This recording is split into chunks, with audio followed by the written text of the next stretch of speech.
Hi everybody, welcome back to another exciting adventure, Reading with Grandma. In this series, I will be reading children's stories that my mother wrote for my children and her grandchildren, and now her great-grandchildren. My mother will be 91 next month. She started writing in her early 60s. She sat down at a computer one day and the stories just poured out of her. So we're going to start hers. We're going to read all of the stories that she wrote to us. She actually just finished 5 more stories that she's about to mail to me, so I will be including those in the series. These are stories that she wrote, fun stories, adventurous stories, filled with fun and adventure. So let's get started. The first story I've chosen out of her collection today is called The Littlest Dinosaur.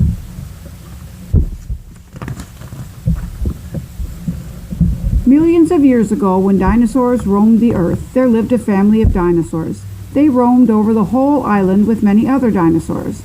One day, as they traveled through the lush land, they came to a beautiful meadow with a very large lake. There was a forest nearby. The family decided they would stay in this area for a while.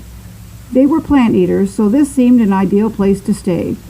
This particular breed of dinosaurs was very large, one of the largest in the whole world. The youngest of their offspring, however, was very small, much smaller than the other children had been at his age. Their parents did not know what to do about it. They knew he must be protected from the other large animals that inhabited their surrounding area, as there seemed to be a lot of flesh eaters in their travels. Because they were so large, it was difficult for them to move fast, so they avoided these enemies whenever they could. Their only problem with their youngest was that he kept running off after one adventure or another. He wouldn't always wait for one of his parents to take off on his excursions.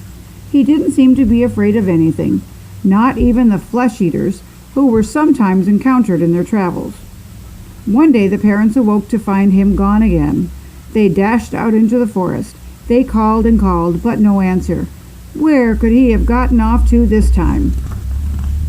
They started searching for him. After some anxious moments, the parents found him under a large tree, munching on the tender shoots of the bush next to the tree. Father thumped him gently on his head. "Son," he said, "you must not go off on your own like this. Your mother and I worry about you being hurt by the other animals roaming through the woods. Some of them are flesh eaters, and while you may be only a mouthful, there are some that wouldn't hesitate to gobble you up."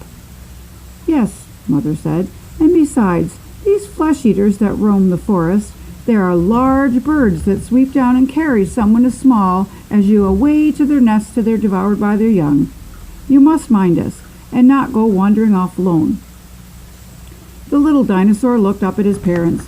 He knew they cared for him and were concerned, but there was so much to see, and his parents didn't always have time to just walk around with him. Because they were so large, they had to spend a lot of time eating. He was small, and he didn't take much to fill him up.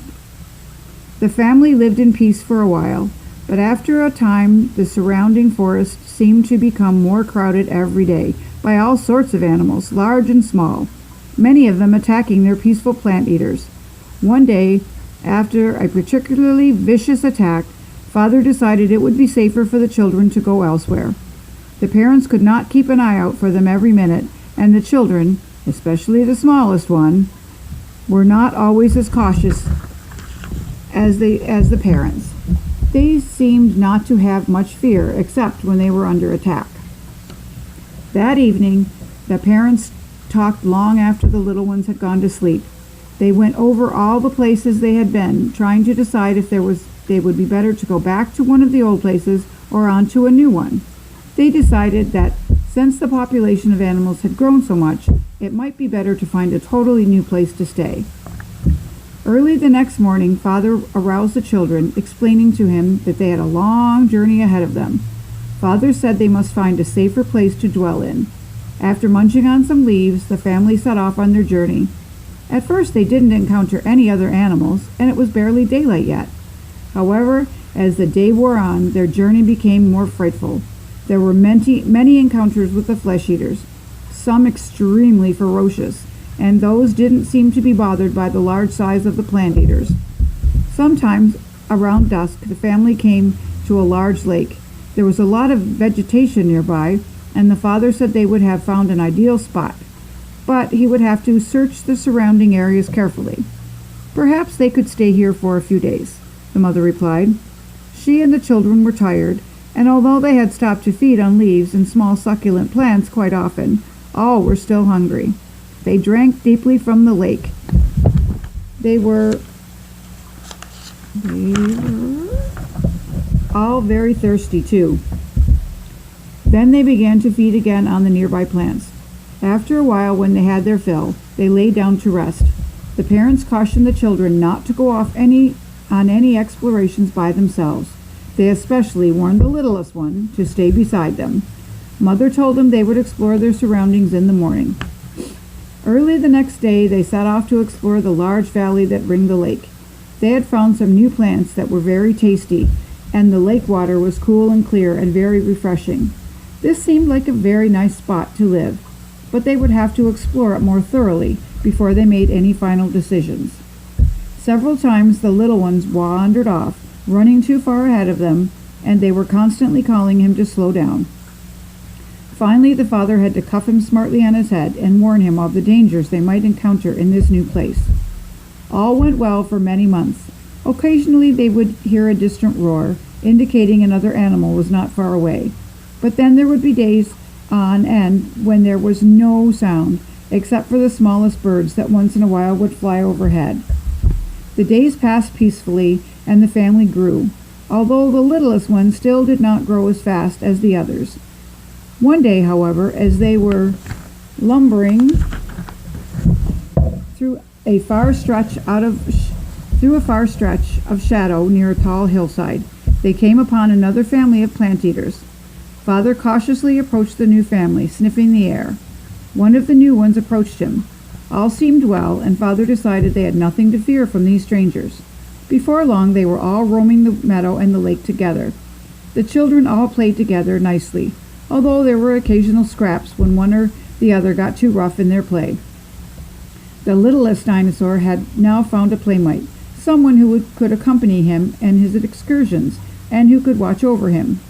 This pleased his parents, and also helped him, because now they could spend more time watching for danger, and also spend more time eating and soaking in the cool, clear lake. This they seemed to enjoy as much as eating.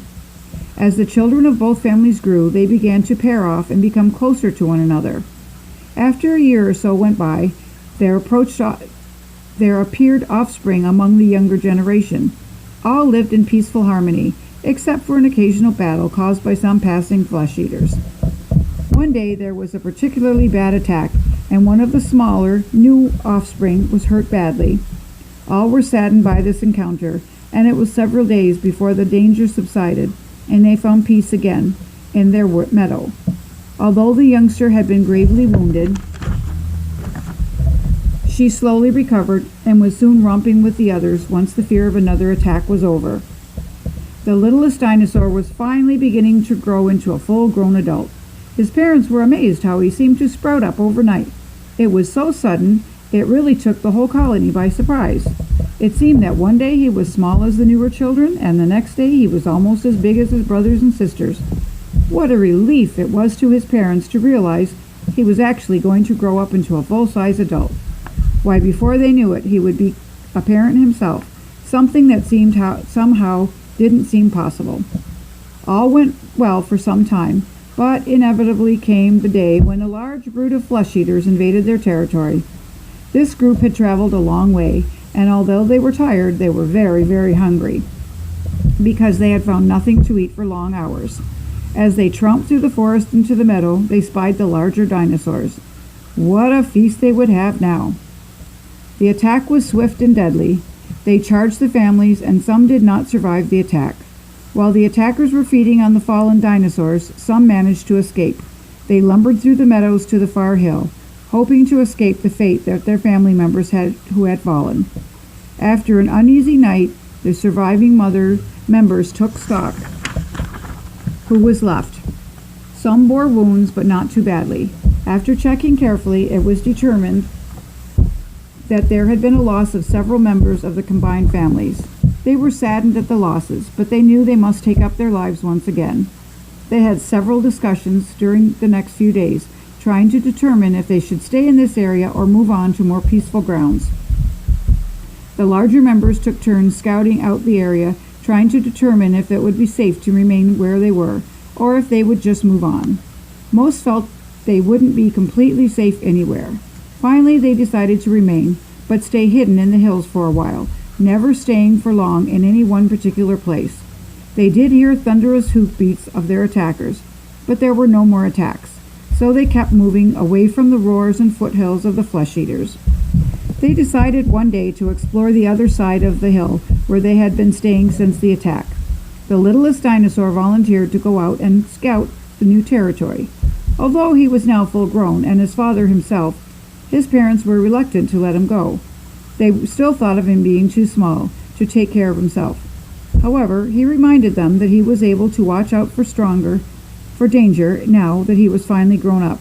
It was time he took his place helping out and doing his part to keep the group as safe as possible. Reluctantly, they let him go on. This hillside wasn't too bad, as places go, but it was harder to spot their enemies with so many trees around. Although they had found a clear mountain stream, they missed their large lake, and all hoped they could find another one someday. They were still reluctant to go back to the lake and surrounding meadows. The littlest dinosaur was gone for what seemed to be others a very long time, and they were becoming anxious. However, just about the time when all thought they'd never see him again, along limbered the now grown-up explorer. This had really been his first trip away from them, and they were overjoyed to see him. He told them this trip had been uneventful. Although he had passed close to a flesh-eater, he had not been attacked. He had not found anything interesting beyond the hilltop, nothing near as pleasant as their former sight on the lake and surrounding meadows. The days were growing hotter, and they needed their lake to cool off in, so they decided to risk everything and return to their lakeside meadows. They lumbered down the hillside back into the meadowland they had left so recently. On the way, although they were fearful and moved cautiously, they did not encounter any of the dreaded enemies. What a beautiful sight the lake was to them. As soon as they reached it, they all plunged in and gratefully sank in up to their long necks. There they stayed for a long time, while their hunger drove them back up into the shores to feed on the succulent plants. The families increased. Occasionally there were skirmishes with their enemies, and on some occasions they lost members of their families, but they also scored some victories against those enemies of theirs. However, one day an enemy no one could win against, the nearby hills, the larger ones beyond where they stayed, erupted into red-hot flames of molten lava that poured down the hills, burying all life beneath their searing hot liquid. Even where the molten lava did not touch, the craters swallowed up what was left of their ancient creatures. No one knows for certain that this was not what happened to these ancient creatures.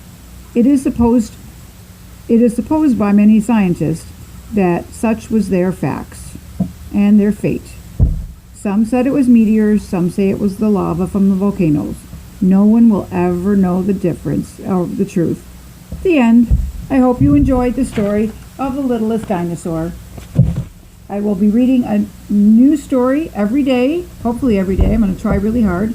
So if you like this book, please give it a thumbs up, add a comment if you'd like, make sure to subscribe, hit the bell, and you'll be notified when I'm ready to upload another one. So y'all take care and have a happy new year. Bye.